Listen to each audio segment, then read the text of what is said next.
जय हिंद। नमस्कार साथियों, कैसे हैं आप सभी लोग। उम्मीद करते हैं कि आप सभी लोग अच्छे होंगे और आप सभी लोगों की तैयारी जो है साथियों बिल्कुल ही अच्छी तरीके से चल रही होगी।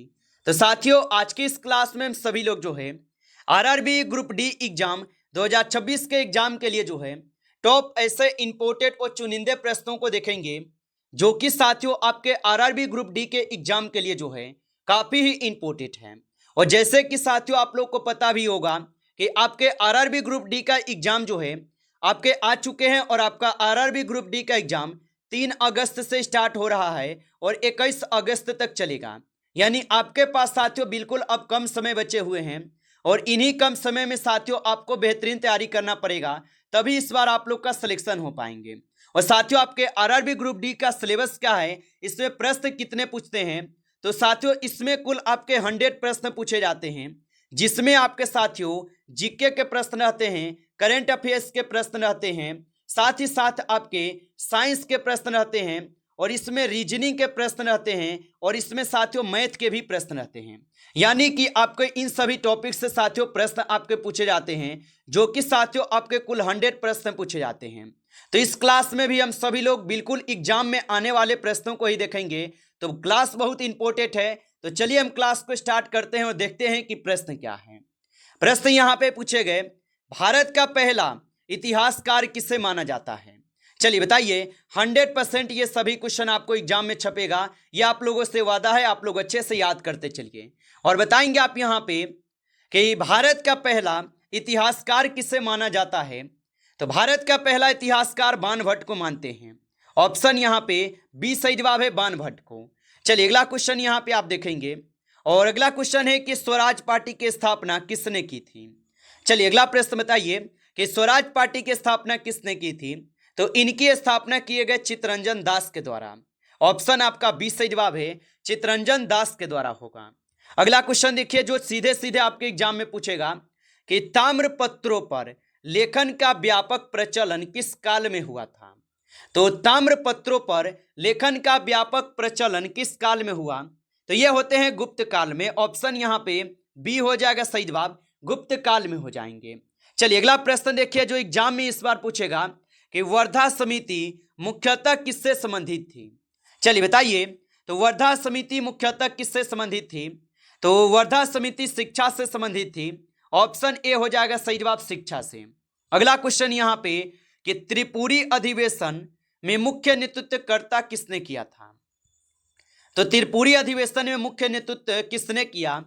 तो त्रिपुरी अधिवेशन में मुख्य नेतृत्व किसने किया था, तो याद रख लीजिएगा सुभाष चंद्र बोस किए थे। ऑप्शन यहां पे सही जवाब है, सुभाष चंद्र बोस किए थे।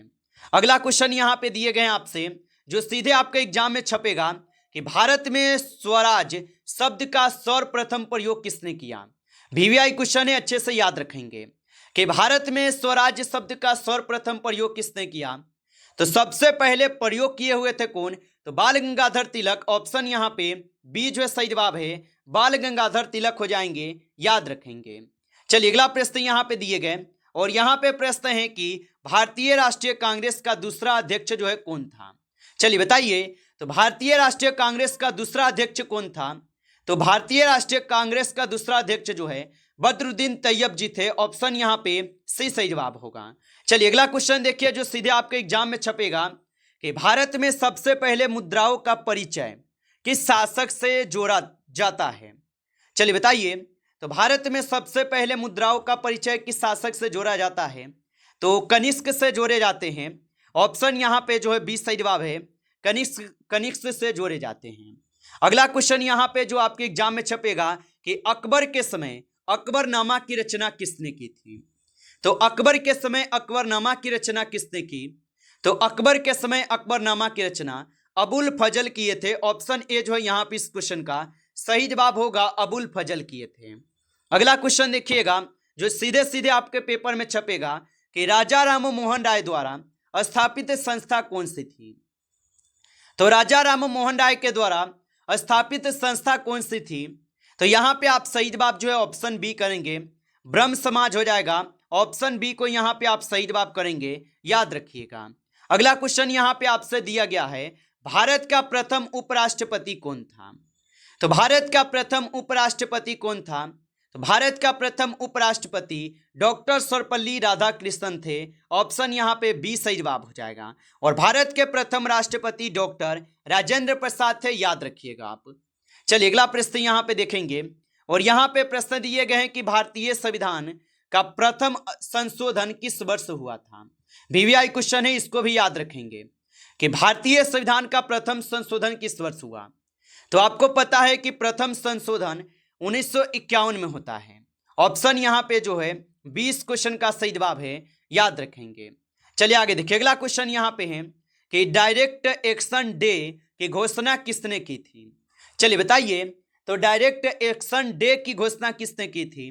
तो इनकी घोषणा किए गए मोहम्मद अली जिन्ना के द्वारा। ऑप्शन ए सही जवाब है, मोहम्मद अली जिन्ना के द्वारा। चलिए अगला प्रश्न देखिए, जो सीधे सीधे पेपर में आएगा। हरिजन शब्द का प्रयोग जो है ना किसने किया था, कि हरिजन शब्द का प्रयोग किसने किया। तो हरिजन शब्द का प्रयोग करते हैं महात्मा गांधी जी। ऑप्शन यहाँ पे बी सही जवाब है, महात्मा गांधी। अगला प्रश्न देखिए, जो आपके पेपर में आएगा। भारत में मुस्लिम साम्राज्य की स्थापना का श्रेय किसे दिया जाता है। चलिए बताइए। और साथियों, आप अभी तक इस क्लास को लाइक नहीं किए हैं तो इस क्लास को एक बार आप लाइक कर लीजिएगा। नए जुड़े हैं आप इस चैनल पे तो चैनल को सब्सक्राइब करके ऑल नोटिफिकेशन को भी ऑल पे दबा के जुड़ जाइए, जिससे कि जब भी कोई नई क्लास हो सबसे पहले जो है क्लास का नोटिफिकेशन आपके पास पहुंच सके। तो चैनल को सब्सक्राइब कर लीजिएगा। और बताएंगे आप यहाँ पे कि भारत में मुस्लिम साम्राज्य की स्थापना का श्रेय किससे दिया जाता है।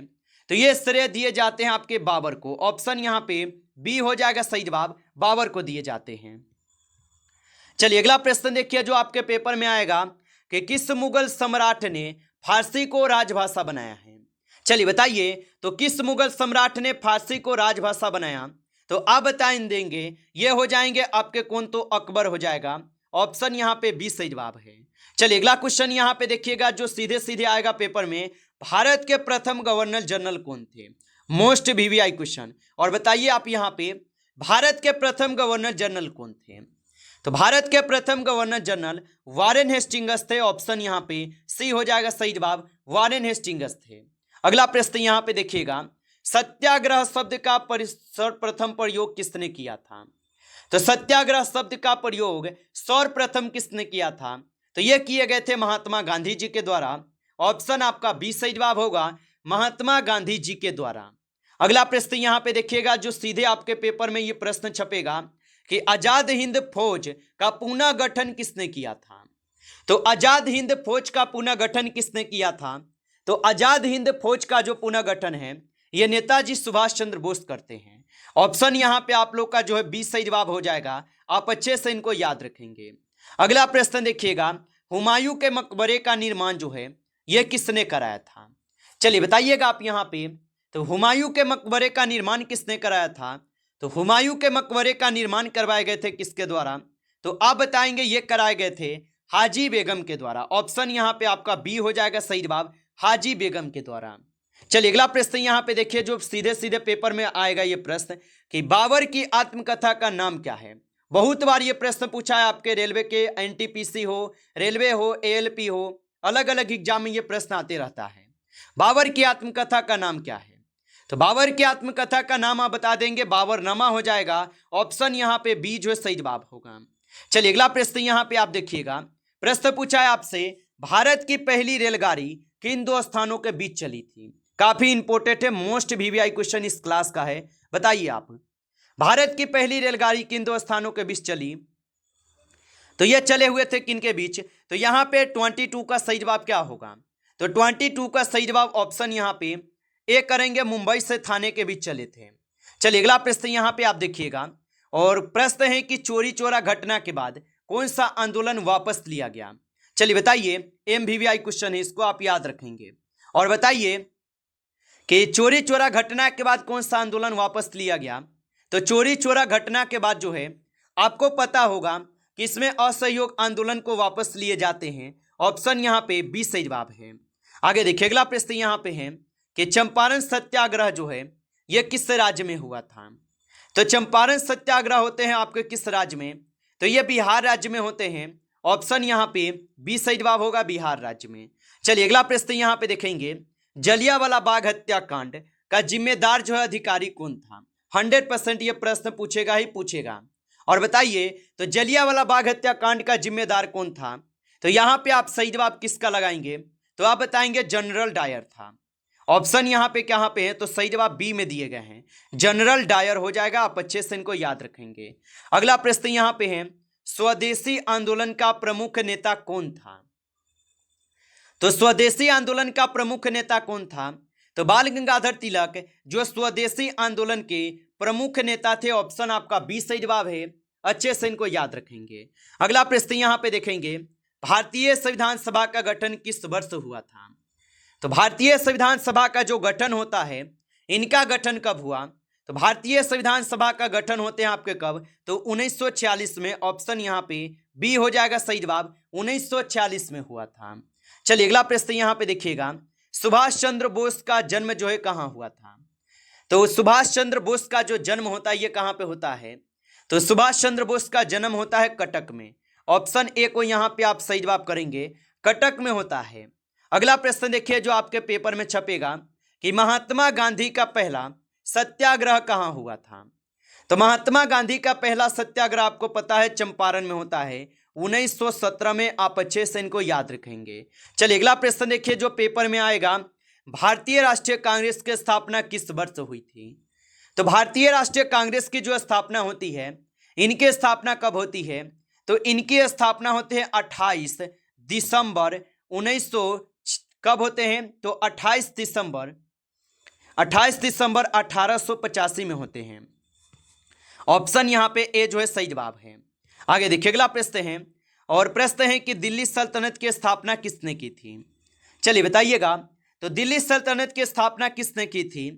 तो दिल्ली सल्तनत की स्थापना कुतुबुद्दीन ऐबक के द्वारा किया जाता है। ऑप्शन बी सही जवाब है। अगला प्रश्न यहाँ पे देखेंगे, प्रश्न है कि भारत छोड़ो आंदोलन का नारा किसने दिया था? चलिए बताइएगा आप यहाँ पे, तो भारत छोड़ो आंदोलन का नारा किसने दिया था? तो महात्मा गांधी जी के द्वारा यह नारा दिए जाते हैं। ऑप्शन यहाँ पे ए सही जवाब है। चलिए अगला प्रश्न है जो पेपर में आपके 100% आएगा, 1857 की क्रांति की शुरुआत कहां से हुई? चलिए बताइए, तो 1857 की क्रांति की शुरुआत कहां से हुई थी? तो इनकी शुरुआत होते हैं कहां से? तो 33 नंबर का सही जवाब क्या हो जाएगा?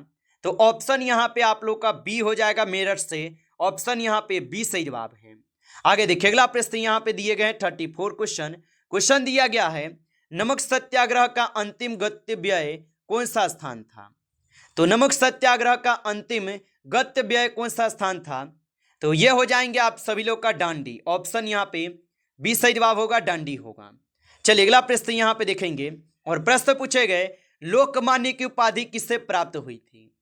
तो लोकमान्य की उपाधि किससे प्राप्त होती है? तो लोकमान्य की उपाधि प्राप्त होते हैं बाल गंगाधर तिलक को। ऑप्शन यहाँ पे बी सही जवाब है, बाल गंगाधर तिलक को होते हैं। आप अच्छे से इनको जो है याद रख लेंगे।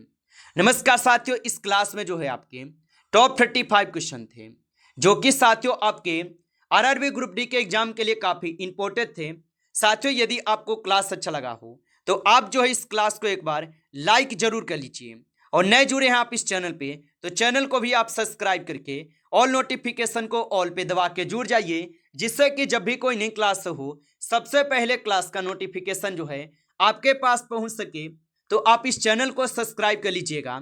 चलिए फिर मिलते हैं आपसे नेक्स्ट टॉपिक के साथ नेक्स्ट क्लास में। तब तक के लिए जय हिंद, जय भारत।